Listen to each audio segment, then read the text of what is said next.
Hello everyone. Today's seminar is how to use the Fintrac requirements to grow your business. I cannot tell you how often salespeople complain to me about having to comply with all Fintrac identification requirements when meeting potential clients. Remember, lawyers have the same obligations. But rather than look at this whole exercise negatively, I want you to consider 5 reasons why following the Fintrac requirements will not only keep you out of trouble, they will also increase your referrals. Number 1, when lenders are suspicious, deals don't close. Since lenders have started being much more careful in qualifying buyers, there is more oversight taking place, even on the day of closing. It is not uncommon to see appraisals being required very close to the final closing date.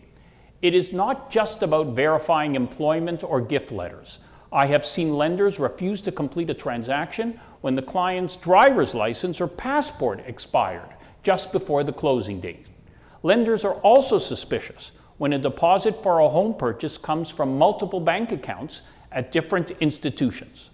By being careful to check identification properly when you meet a client and then verifying where the deposit is coming from, you are making sure that your deal will close on time. Number 2, how did you find me? This is, to me, the most important question to ask any potential buyer prospect who contacts you to assist them in buying a home. If the answer is a referral or other relationship that you know, it is very unlikely this will lead to issues later. However, if the answer is, I found you on the internet, probe further. A realtor told me recently they were contacted by an overseas investor wanting to purchase a local property and would pay the deposit through their local stockbroker. They gave passport and other identification with their home address. Using Google Earth, the salesperson looked up that address and right away the building looked suspicious. After further due diligence, they quickly contacted the authorities and refused any further contact with that person. Number 3, protect your brand image. Scam artists or thieves can destroy a realtor's reputation, even if the salesperson was completely innocent. It doesn't matter. If a newspaper or online service picks up the story, then anytime your name is Googled, that association with the con artist will also show up. This is why checking out identification and asking the right questions immediately will prevent you from falling into a scam situation. Example, let's say a scam artist buyer ties up a property by giving you a phony deposit. If there was a bidding war and you now have lost other legitimate buyers, your seller is going to be very upset. Our law firm will now mostly accept only electronic fund or wire transfers so that we can be sure that the funds are in our trust account and they can be verified instantly.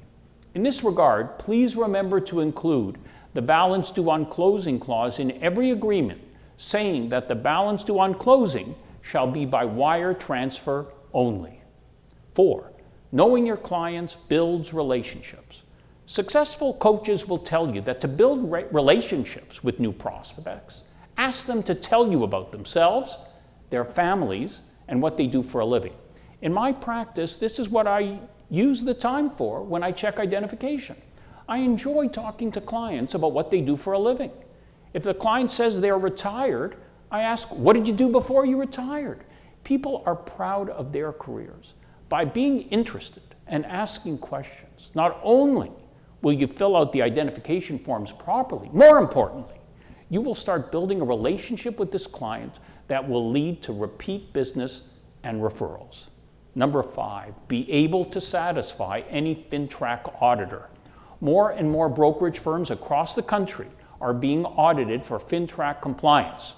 While most firms do not accept cash deposits, the list of violations I have seen include not completing the identification forms properly, not having proper training or Fintrac policies for both realtors and company employees in place, and not preparing proper risk assessments every 2 years. My seminar on how to survive a Fintrac audit continues to be very popular in Ontario. By understanding the benefits of Fintrac compliance, this will hopefully assist you in explaining the forms to your clients, as well as salespeople and company employees. If you have any questions about Fintrac or any other topic, feel free to contact me at mark@realestatelawyer.ca or toll free at 1-888-876-5529. Thank you.